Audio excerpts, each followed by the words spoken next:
Bienvenue en classe. Vous avez M. Koulibaly Menkoro, chargé de ce cours. Ce cours s'adresse aux spécialités suivantes: dessin bâtiment, travaux publics, bâtiment hydraulique. Niveau brevet de technicien, deuxième partie, BT2. Le cours ici, c'est le béton armé. Le titre, c'est les pièces comprimées, les poteaux. Objectif de ce cours, il s'agit ici d'apprendre à calculer les efforts, à l'élève de calculer les efforts normaux ultimes dans les poteaux à partir de la formule forfaitaire donnée par le règlement. Calculer les sections d'armature longitudinale et transversale, faire le choix des aciers et présenter le chemin de ferraillage. On vient maintenant à la leçon. Les pièces comprimées. Les règles BAL n'imposent aucune condition à l'état limite de service pour les pièces soumises à la compression centrée. Par conséquent, le dimensionnement et la détermination des armatures doivent se justifier uniquement vis-à-vis de l'état limite ultime. Bon, on n'a pas l'état limite ultime ici parce que c'est ce cas qui est le cas extrême. À guise de rappel, un état limite, c'est un état d'utilisation critique de l'ouvrage, c'est-à-dire lequel état, si nous essayons de dépasser un tout petit peu, on va directement à la ruine de l'ouvrage. Définition et classification. Petit 1. Les poteaux sont des pièces verticales comprimées, prismatiques, qui peuvent avoir la forme prismatique, qui ont la forme d'un prisme rectangulaire ou circulaire, supportant une charge. D'après le schéma stratégique des forces, on distingue deux principaux cas. Poteaux soumis à une compression simple avec ou sans possibilité de flottement en fonction de la valeur de l'élancement, c'est le cas où la force de compression agit suivant l'axe de l'élément. Deuxième cas, poteaux soumis à une compression avec flexion. À ce niveau, il y a de ces poteaux généralement qui sont soumis à ces deux phénomènes, phénomène de compression et phénomène de flexion. C'est le cas où par exemple un poteau est enfoncé dans le sol. Il y a l'effort qui va agir sur le poteau et il y a la poussée des terres aussi qui va essayer de provoquer un phénomène de fléchissement au niveau de ce poteau-là. Soit NU, une charge excentrée ou inclinée suivant la disposition de l'armature des pièces comprimées. On a deux cas. Premier cas, pièce où l'armature longitudinale est prépondérante. Ça, c'est la compression simple. Deuxième cas, pièce frettée, présence d'armature transversale. Donc, ça, c'est les renforts, compression avec flexion. La section transversale peut être carrée, c'est-à-dire la forme, la géométrie carrée, rectangulaire ou circulaire. Bon, il y a bien sûr d'autres types, il y a même des poteaux qui peuvent avoir la forme semi-circulaire ou polygonale ou d'autres formes, mais les formes qui sont étudiées ici, ça c'est soit la forme carrée, rectangulaire ou circulaire. On adopte la méthode de calcul de compression simple de poteaux de bâtiment en négligeant l'excentricité et le moment fléchissant. Petit 2 maintenant, ça c'est le calcul des poteaux. Maintenant, on a NU qui est la charge d'un poteau, c'est-à-dire la charge appliquée au poteau. Ça c'est l'effort normal ultime. NU est défini comme suite. NU est égal à 1,35 G plus 1,5 Q. G est la somme des charges permanentes et Q est la somme des charges variables. Si l'on raisonne dans une section droite de la pièce, l'effort normal NU est équilibré par la résultante des forces internes appliquées au béton et à celle de l'acier. Donc à ce niveau, vous avez justement ces deux matériaux, acier et béton, qui vont travailler ensemble pour faire face à toute forme de sollicitation. Donc il y a un effort qui est de la part du béton et il y a un effort aussi qui est de la part de l'acier. Donc ces deux efforts-là vont chercher à équilibrer l'effort appliqué à notre béton. Et pour qu'il n'y ait pas écrasement du béton, il faudrait que cet effort ultime-là soit inférieur à l'effort du béton plus l'effort de l'acier. Où B est l'aire du béton, sigma BC est la contrainte de calcul du béton et AS est l'aire totale des aciers. Sigma S, contrainte de calcul des aciers. Donc sigma BC est égal à 0,85 FC28 sur gamma S. FC28 est la contrainte à l'écrasement du béton en 28 jours. Gamma B est le coefficient de sécurité du béton. Sigma S est égal à FE sur gamma S. FE est la contrainte élastique de l'acier et gamma S est le coefficient de sécurité de l'acier. Pour qu'il n'y ait pas écrasement du béton, il faudrait que NU soit inférieur ou égal à B fois sigma, ce n'est pas BC, c'est sigma BC plus AS multiplié par sigma S. Où B est l'aire du béton, sigma BC la contrainte de calcul du béton et AS l'aire totale des aciers. Gamma S est sigma S est la contrainte de calcul des aciers. Sigma BC égale à 0,85 FC28 sur gamma S. FC28 contrainte à l'écrasement du béton à 28 jours. Gamma B est le coefficient de sécurité du béton. Sa valeur c'est 1,50. Et sigma S est égal à FE sur gamma S, où FE est la contrainte élastique de l'acier et gamma S le coefficient de sécurité de l'acier qui est égal à 1,15. Mais en fait, le règlement, normalement, c'est deux contraintes, c'est-à-dire l'effort de béton et l'effort de l'acier doivent faire en sorte qu'il n'y ait pas écrasement, parce que quand ces deux efforts, la somme de ces deux forces-là est supérieure seulement à l'effort utilisé, on va directement à l'écrasement du béton. Et pour qu'il n'y ait pas écrasement, il faudrait que ces deux efforts, l'effort de l'acier plus l'effort du béton, soit inférieur, soit supérieur à l'effort appliqué. Mais en fait, le règlement apporte à cette relation un certain nombre de correctifs et propose là une formule forfaitaire suivante. Donc, normalement, l'effort du béton, ça c'est la contrainte du béton multipliée par l'aire du béton, et l'effort de l'acier, c'est la section de l'acier multipliée par la limite élastique de l'acier. Donc, c'est la somme de ces deux, normalement, qui devait être supérieure à NU. Bon, nous prenons un cas de section rectangulaire ici. Pour ce cas de section rectangulaire, nous avons les caractéristiques géométriques de notre structure. On a B, la longueur de notre section, et A, la largeur de notre section. Bon, donc la section réduite, qui est une section qui est à 1 cm de part et d'autre de la section AB, cette section réduite BR est égale à 1 de part et d'autre, ça fait 1 plus 1, ça fait 2, donc ça fait A moins 2, facteur de B moins 2. Maintenant, petit 3, calcul de l'élancement. Donc, l'élancement lambda, LF, c'est la longueur de flambement, I mini, rayon minimal de giration. La longueur de flambement est fonction de deux éléments, c'est-à-dire la longueur libre du poteau et de la liaison à chaque extrémité de la pièce. C'est-à-dire que quand vous avez un poteau, normalement, il y a la longueur libre du poteau et il y a également les liaisons aux deux extrémités du poteau. Donc, la longueur de flambement va dépendre fondamentalement justement de ces deux caractéristiques. Cette longueur de flambement, l'élancement lambda est égal à LF sur I mini, où I mini est le rayon de giration minimale. Donc, on vient maintenant au cas des bâtiments à étages multiples. La longueur de flambement LF égale à 0,7 L0 si le poteau est à ses extrémités, soit encastré à des poutres de plancher ayant au moins la même raideur que celui-ci dans le sens du flambement. Et dans les autres cas, LF égale à L0. Ça, c'est le cas des bâtiments à étages multiples. Bon, maintenant, le cas des poteaux isolés. Nous avons 4 cas là-bas. Vous avez un premier cas où les deux extrémités sont encastrées, c'est-à-dire encastrées en A. Le premier cas, c'est quand les deux extrémités sont articulées en A et articulées en B. Alors, nous avons dit que la longueur de flambement à ce niveau, LF égale à L0. Deuxième cas, les deux extrémités sont encastrées, c'est-à-dire encastrées en A et encastrées en B. En ce moment, la longueur de flambement est égale à L0 sur 2, L0 étant la longueur initiale du poteau. Et troisième cas, le poteau est encastré en B et articulé en A. La longueur de flambement est égale à racine de 2 sur 2 L0. Et le dernier cas maintenant, ça c'est encastré en bas en B et libre en A. La longueur de flambement LF égale à 2 L0. Maintenant, on va à la valeur du rayon de giration. Rayon minimal de giration. I mini, c'est égal à la racine de I maxi sur B, où I maxi est le moment d'inertie maximale et B, l'aire de la section du béton.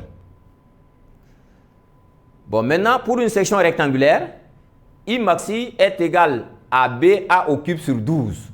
Alors, I mini, ce serait racine de BA au cube sur 12, le tout sur B qui est AB. Donc, en simplifiant les choses, on va avoir A sur racine de 12 ou encore A sur 2 racine de 3. La longueur de flambement qui est égale à LF sur I mini. Donc, en remplaçant I mini par sa valeur, on aura maintenant lambda est égal à LF racine de 12 sur A, où A est le plus petit côté de la section. Maintenant, ce lambda, on va comparer lambda à 50. Si lambda est inférieur ou égal à 50, alors alpha devient 0,85 sur 1 plus 0,2 facteur de lambda sur 35, le tout au carré. Mais si lambda est compris entre 50 et 70, alors alpha devient 0,6 fois 50 sur lambda, le tout au carré. Donc, en remarque, si on doit travailler l'ouvrage avant 90 jours, parce que normalement, il faudrait que nous dépassons les 90 jours pour la mise en, en travail de l'ouvrage. Mais si nous nous permettons justement de faire travailler l'ouvrage avant 90 jours, alors en ce moment, nous sommes obligés de prendre un coefficient de sécurité alpha prime, et ce alpha prime est égal à alpha sur 1,10. Maintenant, on vient au calcul des armatures longitudinales, parce que dans les poteaux, il y a ces deux armatures.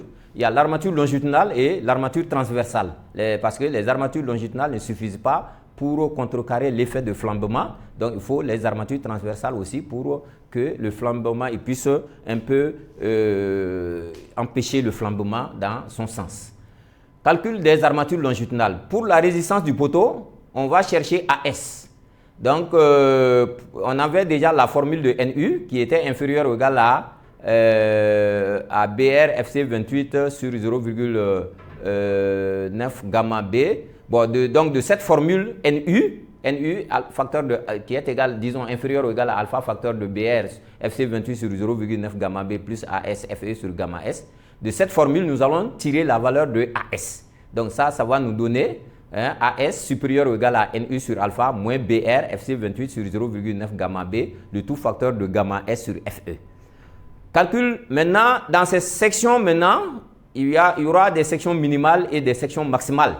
Donc on va d'abord déterminer les sections minimales. Dans ces sections minimales, il y aura d'abord une première section qu'on va appeler A1 qui est calculée à partir de AS. Deuxième section minimale, ça c'est A2 qui est égal à 8 sur 100 facteur de A plus B.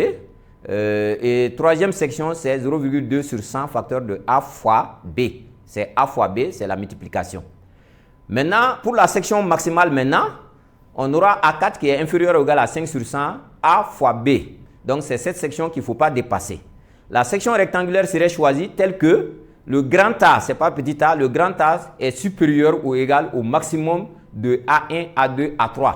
Et le A choisi aussi doit être inférieur à A4. Il ne doit pas dépasser A4. Bon, cette maintenant, armature transversale. Le rôle principal des armatures transversales, c'est d'empêcher le flambement des armatures longitudinales, comme je le disais tantôt. Maintenant, on va calculer le diamètre des armatures transversales. Le diamètre noté φt est tel que φt est égal à φL maxi sur 3, où φL maxi est le plus gros diamètre justement des armatures longitudinales, c'est-à-dire le diamètre maximal des armatures longitudinales. Ensuite, on va parler d'espacement des cadres. Comment espacer les cadres? Alors, on va avoir T1 qui est inférieur ou égal à 15 φL mini, T2 inférieur ou égal à A plus 10, et T3 inférieur ou égal à 40. Donc, on va choisir T tel que T soit supérieur ou égal au minimum de T1, T2 et T3. Enfin, on va maintenant parler, on va maintenant parler de la longueur de recouvrement, qui est le petit c, disons, ou jonction des barres. La longueur de recouvrement LR est supérieure ou égale à 25 φL maxi. Donc, sur des recouvrements, il faut avoir au moins 3 cadres au minimum sur une longueur de recouvrement. Parce que si on n'a pas ça, on est toujours exposé à des petits problèmes. Bon, on vient maintenant au cas des poteaux de section circulaire. On était avec les poteaux de section rectangulaire, on vient au cas des poteaux circulaires. Bon, là aussi, le calcul de la section réduite, c'est BR. Et la section circulaire B égale à pi d carré sur 4. Et comme je le disais, il y a 1 cm de part et d'autre. D' serait égal à D moins 2 et BR serait égal à pi d' au carré sur 4. Autrement dit, pi facteur de D moins 2 le tout au carré sur 4. Donc BR c'est pi facteur de D moins 2 le tout au carré sur 4. On viendra maintenant au calcul de l'élancement lambda. Lambda est égal à LF sur I mini avec I mini égal à racine de I maxi sur B. Donc I maxi, au niveau de la section circulaire, c'est pi d carré sur 64 et la section, c'est pi d carré sur 4. Quand on va calculer I mini, ce serait le rapport sur de I maxi sur B. Et ça, ce serait pi d carré sur 64 sur pi d carré sur 4. En simplifiant les choses, hein, il va rester d carré sur 16. Autrement dit, c'est d sur 4. Donc, d sur 4, I mini étant d sur 4, or lambda est égal à LF sur I mini. En remplaçant I mini par sa valeur, on va avoir alpha est égal à 4 LF sur D. Maintenant, calcul de la section d'armature. Maintenant, pour calculer la section d'armature au niveau des sections circulaires, on va calculer aussi la section des armatures minimales. Donc, on va calculer A1 d'abord à partir de la formule générale. Ensuite, on va calculer A2. A2, ça fait pi 8 sur 100 facteur de pi d sur 2. Et A3, c'est 0,2 sur 100 facteur de pi d carré sur 4. Et la section maximale, c'est A4 qui est inférieur ou égal à 5 sur 100 pi d carré sur 4. Donc, tous les autres calculs sont identiques au cas du poteau rectangulaire. Maintenant, on vient à l'application. Un TD, un poteau isolé d'un bâtiment à usage d'habitation supporte une charge ultime de compression NU égale à 135 000 déca-newtons. Ce poteau est encastré en pied dans un massif de fondation et articulé en tête. Sa hauteur libre est de 2,64. Sa section est rectangulaire 20 fois 30. Les caractéristiques des matériaux FC28 égale à 20 mégapascal, FE égale à 400 et E, petit e, égale à 2,5 cm. On demande de calculer ici la section des armatures longitudinales de ce poteau, déterminer son diamètre, son espacement et la longueur de recouvrement et faire le choix des aciers et le chemin de ferraillage. Donc, on viendra aux données. Bon, ça, c'est la solution. Donc, vous avez les données, sont là. NU égale à 135 000 déca-newtons, gamma S égale à 1,15, gamma B égale à 1,50. La longueur initiale L0 égale à 2,64, FC28 égale à 20, FE égale à 400, petit e égale à 2,5. Donc, on vient à la première question, c'est-à-dire il s'agit de calculer, c'est le calcul, il n'y a pas ER, de la section d'armature longitudinale. Donc, AS est supérieur ou égal à NU sur alpha moins BR FC28 sur 0,9 gamma B, facteur de gamma S sur FE. Ça, c'est l'équation générale de AS. Donc, maintenant, comment on va déterminer maintenant notre section? Il faut d'abord déterminer ce qu'on va appeler BR et lambda, parce que ça, c'est les éléments qu'il faut utiliser dans la section. Donc, BR, comme on le disait, c'est A-2 facteur de B-2, qui est égal, B étant égal à 20, et A égale à 30, ça fait 20-2 facteur de 30-2, ce qui fait 504 cm². Et la longueur de flambeau, l'élancement lambda est égal à LF racine de 12 sur A, donc ça fait IF égale à racine de 2 sur, ça c'est la longueur de flambement, ça fait racine de 2 sur 2 L0 parce qu'il y a un encastrement et une articulation. L'un des extrémités est encastré et l'autre est articulé. Donc ce qui va nous donner racine de 2 sur 2 fois 2,64, ce qui fait 1,87 mètres. Donc lambda, donc pour calculer maintenant lambda, on va remplacer LF par sa valeur. Et en ce moment, lambda serait égal à 1,87 à racine de 12 sur 0,2, ce qui va nous donner 32,39. Bon, maintenant, après ça, on va essayer, comme on connaît lambda qui fait 32,39, on va le comparer à 50. On sait ici, 32,39 est effectivement inférieur à 50. Donc, on va trouver l'autre formule, c'est-à-dire alpha égale à 0,85 sur 1 plus 0,2 facteur de lambda sur 35, le tout au carré. Donc, en remplaçant lambda par sa valeur, on va trouver alpha égale à 0,73. Bon, maintenant, ça va nous permettre justement de déterminer notre AS. En remplaçant NU, comme on connaît déjà NU, on va remplacer NU par sa valeur. On connaît alpha, on connaît BR, on connaît FC28, on connaît FE. Donc, on connaît pratiquement toutes les caractéristiques. Donc, on va remplacer les choses par leur valeur. NU égale à 135 000 sur lambda qui fait, disons sur alpha qui fait 0,73, moins 504 qui est le BR fois 220 mégapascal. On va le convertir en déca-newton par centimètre carré. On sait que 1 mégapascal, ça fait 10 déca-newton par centimètre carré. Sur 0,9, ça fait 0,9 gamma B, ça fait 0,9 fois 1,50, ce qui fait 1,35. Le tout facteur de 1,15 sur 4000. 4000 aussi, on le convertit en déca-newton par centimètre carré, ce qui va nous donner 31,70 cm², qui est le A1. On va calculer également le A2.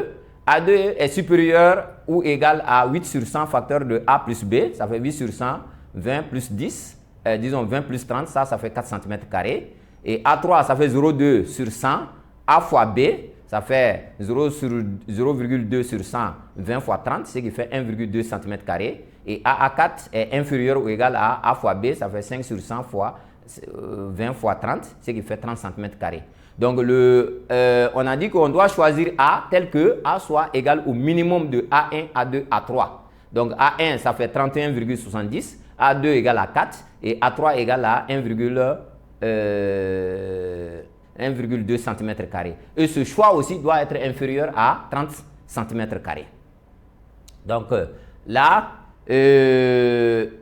on doit choisir A tel que A soit inférieur à 30 cm². Donc ici, c'est le 4 qui convient mieux ici. Donc ça veut dire quoi? Que le A est égal à A2 qui fait 4 cm².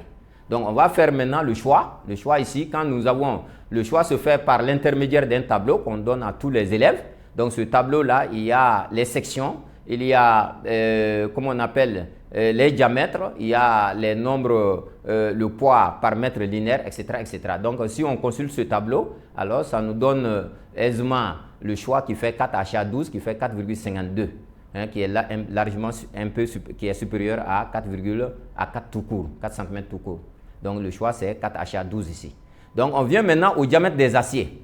On a dit que phi t est égal à phi L maxi sur 3. On n'a qu'un seul choix. Donc le phi L maxi ici c'est 12 sur 3, ça fait 4 mm. Donc on prend phi t égal à 6 mm parce que le plus petit diamètre sur le marché aujourd'hui c'est le diamètre 6 parce qu'il n'y a pas de diamètre 4. Espacement des cadres, on va calculer T1. T1 inférieur ou égal à 15 phi L mini. T2 inférieur ou égal à A plus 10 et T3 inférieur ou égal à 40. Donc on choisit T tel que T aussi soit supérieur ou égal au minimum de T1, T2, T3. Donc T1 inférieur ou égal à 15 fois 12, ça fait 180 mm. 12 là c'est en mm, donc ça fait 18 cm. T2 ça fait 20 plus 10, ça fait 30 cm et T3 ça fait 40 cm. Donc le choix ici c'est T1, donc T égale à T1 égale à 18 cm. La longueur de recouvrement qu'on avait appelée LR est supérieure ou égale à 25 phi L maxi. Donc ça fait 25 fois 1,2 parce que les 12 mm en centimètres ça fait 1,2. Ça fait 30 cm. Donc nous avons 30 cm de longueur de recouvrement. Bon, on vient maintenant au chemin de ferraillage. Le chemin de ferraillage ici, on a d'abord la section qui fait 20 en largeur et 30 en hauteur.